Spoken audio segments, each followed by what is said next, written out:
Hi friends, ಎಲ್ರಿಗೂ ನಮಸ್ಕಾರ. ರೋಜಾಸ್ cook and night YouTube ಚಾನಲ್ಗೆ ನಿಮಗೆಲ್ರಿಗೂ ಸ್ವಾಗತ. ತುಂಬಾ ರುಚಿಕರವಾಗಿರುವಂತಹ ಎಣ್ಗಾಯಿ ಪಲ್ಯನ ಯಾವ ರೀತಿ ಮಾಡಬೇಕು ಅಂತ ಹೇಳಿ ತೋರಿಸ್ಕೊಡ್ತಾ ಇದ್ದೀನಿ ಫ್ರೆಂಡ್ಸ್. ಸೊ ರೊಟ್ಟಿಗೆ ಅಂತೂ ಸೂಪರ್ ಕಾಂಬಿನೇಷನ್ ಇದು. ಸೊ ನಾನು ರೊಟ್ಟಿಗೆ ಸರ್ವ್ ಮಾಡ್ಕೊಂಡಿದ್ದೀನಿ, ನೋಡಿ ಎಷ್ಟು ಚೆನ್ನಾಗಿ ಬಂದಿದೆ ಅಂತ ಹೇಳಿ. ಖಂಡಿತವಾಗಿಯೂ ನೀವು ಒಂದ್ಸಲ ಈ ರೆಸಿಪಿನ ಟ್ರೈ ಮಾಡಿ, ಹಾಗೆ ಹೇಗಿತ್ತು ಅಂತ ಹೇಳಿ ನನಗೂ ತಿಳಿಸಿ ಫ್ರೆಂಡ್ಸ್. ಸೊ ಬನ್ನಿ ಫ್ರೆಂಡ್ಸ್, ಈಗ ಯಾವ ರೀತಿ ಮಾಡಬೇಕು ಅಂತ ಹೇಳಿ ನೋಡೋಣ. ಸೊ ಮೊದಲಿಗೆ ನಾನಿಲ್ಲಿ ಒಂದು ಫ್ರೈಯಿಂಗ್ ಪ್ಯಾನ್ನ ತೊಗೊಂಡು ಅದಕ್ಕೆ ಅರ್ಧ ಕಪ್ ಆಗೋಷ್ಟು ನಾನು ಕಡಲೆ ಬೀಜನ ಸೇರಿಸ್ಕೊತಾ ಇದ್ದೀನಿ. ಸೊ ಈಗ ಕಡಲೆ ಬೀಜ ಚೆನ್ನಾಗಿ ಫ್ರೈ ಆಗೋ ತನಕ ನಾವು ಇದನ್ನು ಫ್ರೈ ಮಾಡ್ಕೋಬೇಕು. ಸೊ ನೋಡಿ, ಈಗ ಅದು ಫ್ರೈ ಆಗ್ತಾ ಬರ್ತಾ ಇದೆ. ಸೊ ನಂತರ ನಾನು ಇದಕ್ಕೆ ಒಂದು 1/4 ಕಪ್ ಆಗುವಷ್ಟು ಬಿಳಿ ಎಳ್ಳನ್ನ ತೊಗೊಂಡಿದ್ದೀನಿ, ಹಾಗೆ ಮತ್ತು 1/4 ಕಪ್ ಆಗುವಷ್ಟು ಹುಚ್ಚೆಳ್ಳು ಅಥವಾ ಇದನ್ನು ಕುರ್ಷಾಣೆ ಕಾಳು ಅಂತಲೂ ಕರೀತಾರೆ. ಸೊ ಒಬ್ಬೊಬ್ಬರು ಗುರ್ರೆಳ್ಳು ಅಂತಲೂ ಕರೀತಾರೆ. ಸೊ ಈಗ ಅದನ್ನು ಸೇರಿಸ್ಕೊಂಡು ಚೆನ್ನಾಗಿ ನಾನು ಈಗ ಮತ್ತೆ ಅದನ್ನು ಫ್ರೈ ಮಾಡ್ಕೋತಾ ಇದ್ದೀನಿ. ಸೊ ಇದು ಹಾಕಿದ್ರೇ ತುಂಬಾ ಟೇಸ್ಟ್ ಬರುವಂಥದ್ದು. ಸೊ ನಂತರ ನಾನು ಇದಕ್ಕೆ ಒಂದು ಅರ್ಧ ಕಪ್ ಆಗುವಷ್ಟು ಕೊಬ್ಬರಿನ ಸೇರಿಸ್ಕೊತಾ ಇದ್ದೀನಿ ಫ್ರೆಂಡ್ಸ್.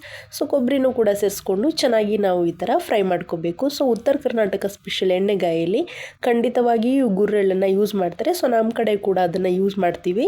ಸೊ ನೀವು ಒಂದ್ಸಲ ಯೂಸ್ ಮಾಡಿ, ಚೆನ್ನಾಗಿ ಬರುತ್ತೆ ಫ್ರೆಂಡ್ಸ್. ಸೊ ನೋಡಿ, ಈಗ ಚೆನ್ನಾಗಿ ಎಲ್ಲದನ್ನು ಫ್ರೈ ಮಾಡ್ಕೋತಾ ಇದ್ದೀನಿ. ಸೊ ಅದು ಚೆನ್ನಾಗಿ ಫ್ರೈ ಆದ ನಂತರ ನಾವು ಅದನ್ನು ತಣ್ಣಗಾಗಲಿಕ್ಕೆ ಸೈಡಲ್ಲಿ ಎತ್ತಿಟ್ಕೊಳ್ಳೋಣ.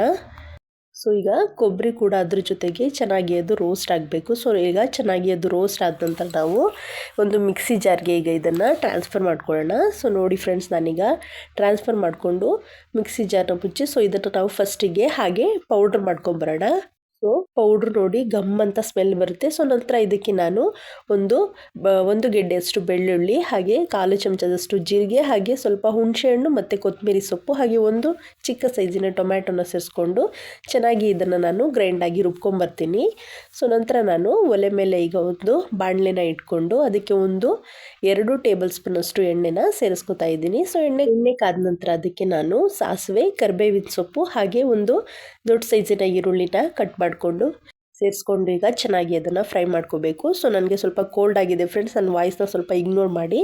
ಸೊ ನೋಡಿ, ಈಗ ಅದು ಚೆನ್ನಾಗಿ ಫ್ರೈ ಆದ ನಂತರ ನಾನು ಇದಕ್ಕೆ ಕಟ್ ಮಾಡ್ಕೊಂಡಿರುವಂತಹ ಬದನೆಕಾಯಿನ ಸೇರಿಸ್ಕೊಂಡಿದ್ದೀನಿ. ಸೊ ಬದನೆಕಾಯಿನ ನಾನು ಈ ಥರ ಉದ್ದುದ್ದವಾಗಿ ಕಟ್ ಮಾಡ್ಕೊಂಡಿದ್ದೀನಿ. ನೀವು ಬೇಕಿದ್ರೆ ಎಣ್ಣೆಗಾಯಿ ಶೇಪಲ್ಲಿ ಕೂಡ ಇದನ್ನು ಕಟ್ ಮಾಡ್ಕೋಬೋದು. ಸೊ ಈ ಥರ ಮಾಡಿದರೆ ಬೇಗ ಬೆಂದು ಹೋಗುತ್ತೆ ಅಂತ ಹೇಳಿ ನಾನು ಈ ಥರ ಉದ್ದುದ್ದಾಗಿ ಕಟ್ ಮಾಡ್ಕೊಂಡಿದ್ದೀನಿ. ಸೊ ನಾವು ಬದನೆಕಾಯಿನ ಈಗ ಚೆನ್ನಾಗಿ ನಾವು ಫ್ರೈ ಮಾಡ್ಕೋಬೇಕಾಗತ್ತೆ. ಸೊ ನೋಡಿ, ಈಗ ಕಲರ್ ಸ್ವಲ್ಪ ಚೇಂಜ್ ಆಗಿದೆ. ಸೊ ಅಲ್ಲಿ ತನಕ ನಾವು ಇದನ್ನು ಫ್ರೈ ಮಾಡ್ಕೋಬೇಕು. ಸೊ ನೀವು ಬದನೆಕಾಯಿನ ಕಟ್ ಮಾಡಿಬಿಟ್ಟು ಯಾವಾಗಲೂ ನೀರಲ್ಲೇ ಹಾಕಿಡಬೇಕು, ಇಲ್ಲಾಂದರೆ ಅದು ಕಪ್ಪಗಾಗಿಬಿಡುತ್ತೆ. ಸೊ ನೋಡಿ ಫ್ರೆಂಡ್ಸ್, ನಾನೀಗ 1-2 ನಿಮಿಷ ಅದನ್ನು ಫ್ರೈ ಮಾಡಿಕೊಂಡು, ಸೊ ನಾವು ಏನು ಗ್ರೈಂಡ್ ಮಾಡ್ಕೊಂಡಿದ್ವಲ್ಲ ಆ ಮಸಾಲೆನ ಈಗ ಇದಕ್ಕೆ ಸೇರಿಸ್ಕೊತಾ ಇದ್ದೀನಿ. ಮಸಾಲೆನ ಸೇರಿಸ್ಕೊಂಡು ಚೆನ್ನಾಗಿ ಅದನ್ನು ಒಂದ್ಸಲ ಮಿಕ್ಸ್ ಮಾಡಿಕೊಂಡು, ನಂತರ ನಮಗೆ ನೀರು ಎಷ್ಟು ಬೇಕು ಅಷ್ಟನ್ನು ಈಗ ಸೇರಿಸ್ಕೋಬೇಕು. ಸೊ ಇನ್ನು 50% ಅಷ್ಟು ಇನ್ನು ಬದನೆಕಾಯಿ ಅಥವಾ ಮುಳ್ಗಾಯಿ ಬೇಯಬೇಕಾಗುತ್ತೆ. ಸೊ ಹಾಗಾಗಿ ನಾನು ಸ್ವಲ್ಪ ಜಾಸ್ತಿ ನೀರನ್ನು ಸೇರಿಸ್ಕೊತಾ ಇದ್ದೀನಿ. ಸೊ ನಾವು ಕಡಲೆ ಬೀಜ ಹಾಗೆ ಕೊಬ್ಬರಿ ಎಲ್ಲ ಸೇರಿಸ್ಕೊಂಡಿರೋದ್ರಿಂದ ಅದು ತಿಕ್ಕಾಗಿ ಬರುತ್ತೆ. ಸೊ ನಂತರ ನಾನು ಇದಕ್ಕೆ ರುಚಿಗೆ ತಕ್ಕಷ್ಟು ಉಪ್ಪನ್ನು ಸೇರಿಸ್ಕೊತಾ ಇದ್ದೀನಿ. ಸೊ ನಂತರ ಇದಕ್ಕೆ ನಾನು ಒಂದು ಅರ್ಧ ಚಮಚದಷ್ಟು ಧನಿಯಾ ಪೌಡರು, ಹಾಗೆ ಅರ್ಧ ಚಮಚದಷ್ಟು ಅಚ್ಚ ಖಾರದ ಪುಡಿನ ಸೇರಿಸ್ಕೊಂಡು ಚೆನ್ನಾಗಿ ಈಗ ನಾವು ಮಿಕ್ಸ್ ಮಾಡ್ಕೊಳ್ಳೋಣ. ಸೊ ನೋಡಿ ಫ್ರೆಂಡ್ಸ್, ನಾನೀಗ ಇದನ್ನು ಮಿಕ್ಸ್ ಮಾಡ್ಕೋತಾ ಇದ್ದೀನಿ. ಸೊ ನೋಡಿ, ಈ ಥಿಕ್ನೆಸ್ ನಮಗೆ ಸಾಕಾಗುತ್ತೆ. ಸೊ ಎಣ್ಗಾಯಿ ಅಂದರೆ ಸ್ವಲ್ಪ ದಪ್ಪವಾಗೇ ಇರಬೇಕು. ಸೊ ನೋಡಿ, ಈಗ ಮಿಕ್ಸ್ ಮಾಡಿಕೊಂಡು ಕುದಿಲಿಕ್ಕೆ ಬಿಡ್ತಾ ಇದ್ದೀನಿ. ಸೊ ನೋಡಿ ಫ್ರೆಂಡ್ಸ್, ಈಗ ಕುದಿಯೋಕ್ಕೆ ಬರ್ತಾ ಇದೆ. ಸೊ ಮತ್ತೆ ನಾನು ಇದನ್ನು ಒಂದ್ಸಲ ಚೆನ್ನಾಗಿ ಮಿಕ್ಸ್ ಮಾಡ್ಕೊಳ್ಳೋಣ. ಸೊ ಒಂದ್ಸಲ ಮಿಕ್ಸ್ ಮಾಡಿಕೊಂಡು ನಂತರ ನಾವು ಲಿಡ್ಡನ್ನು ಕ್ಲೋಸ್ ಮಾಡಿ ಒಂದು 5 ನಿಮಿಷ ಇದನ್ನು ಕಡಿಮೆ ಉರಿಯಲ್ಲಿ ಬೇಯಿಸ್ಕೋಬೇಕು ಫ್ರೆಂಡ್ಸ್. ನೋಡಿ, ಈಗ ನಾನು ತೆಗೆದು ತೋರಿಸ್ತಾ ಇದ್ದೀನಿ. ಸೊ ಮತ್ತೆ ನಾವು ಈಗ ಒಂದ್ಸಲ ಇದನ್ನು ಮಿಕ್ಸ್ ಮಾಡ್ಕೊಳ್ಳೋಣ. ಸೊ ನಾವು ಒಂದು 5 ನಿಮಿಷಕ್ಕೆ ಒಂದ್ಸಲ ಇದನ್ನು ಚೆನ್ನಾಗಿ ಮಿಕ್ಸ್ ಮಾಡ್ಕೋತಾ ಇರಬೇಕು, ಇಲ್ಲಾಂದರೆ ಅದು ಕೆಳಗಡೆ ಸೀದೋಗಿಬಿಡುತ್ತೆ.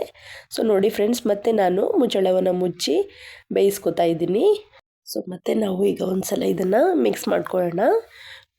ಸೊ ನೋಡಿ ಫ್ರೆಂಡ್ಸ್, ಈಗ ನಾನು ಮಿಕ್ಸ್ ಮಾಡ್ಕೋತಾ ಇದ್ದೀನಿ. ಸೊ ನಂತರ ನಾವು ಇದು ಬದನೆಕಾಯಿ ಚೆನ್ನಾಗಿ ಬೆಂದಿದೇನೋ ಇಲ್ಲ ಅಂತ ಹೇಳಿ ಸೊ ಈ ಥರ ನಾನು ಒಂದು ಸ್ಪೂನಲ್ಲಿ ಎತ್ಕೊಂಡು ತೋರಿಸ್ತಾ ಇದ್ದೀನಿ. ನೋಡಿ ಫ್ರೆಂಡ್ಸ್, ಸೊ ನೋಡಿ ಚೆನ್ನಾಗಿ ಬೆಂದಿದೆ. ಸೊ ಇನ್ನೊಂದು ಸ್ವಲ್ಪ ಅದು ಬೇಯಬೇಕಾಗತ್ತೆ. ಸೊ ನೋಡಿ ಫ್ರೆಂಡ್ಸ್, ಮತ್ತೆ ನಾನು ಮಿಕ್ಸ್ ಮಾಡಿಕೊಂಡು ಕೊನೆಯದಾಗಿ ಇದನ್ನು ಮತ್ತೆ ಮುಚ್ಚಳವನ್ನು ಮುಚ್ಚಿ ಬೇಯಿಸ್ಕೊಂಡ್ಬಿಟ್ರೆ ತುಂಬಾ ರುಚಿಕರವಾಗಿರುವಂತಹ ಎಣ್ಗಾಯಿ ಪಲ್ಯ ರೆಡಿ ಆಗುತ್ತೆ. ಸೊ ಖಂಡಿತವಾಗಿ ಫ್ರೆಂಡ್ಸ್, ನೀವು ಇದನ್ನು ಟ್ರೈ ಮಾಡಿ, ಹೇಗಿತ್ತು ಅಂತ ಹೇಳಿ ಕಮೆಂಟ್ ಮಾಡಿ. ಸೊ ದಯವಿಟ್ಟು ಇನ್ನೂ ಯಾರು ನನ್ನ ಚಾನಲ್ಗೆ ಸಬ್ಸ್ಕ್ರೈಬ್ ಮಾಡ್ಕೊಂಡಿಲ್ಲ ಅಂದರೆ ಸಬ್ಸ್ಕ್ರೈಬ್ ಮಾಡ್ಕೊಂಡು ನೋಡಿ, ಹಾಗೆ ನಿಮ್ಮ ಫ್ಯಾಮಿಲಿ ಆ್ಯಂಡ್ ಫ್ರೆಂಡ್ಸ್ಗೆ ಶೇರ್ ಮಾಡಿ. ಸೊ ಮತ್ತೆ ನಾನು ನೆಕ್ಸ್ಟ್ ವಿಡಿಯೋದಲ್ಲಿ ಸಿಗ್ತೀನಿ. ಎಲ್ರಿಗೂ thank you, bye. Please friends ನಮಗೂ ಕೂಡ ಸಪೋರ್ಟ್ ಮಾಡಿ. ಸೊ ಎಲ್ರಿಗೂ ತುಂಬ ಧನ್ಯವಾದಗಳು. Thank you.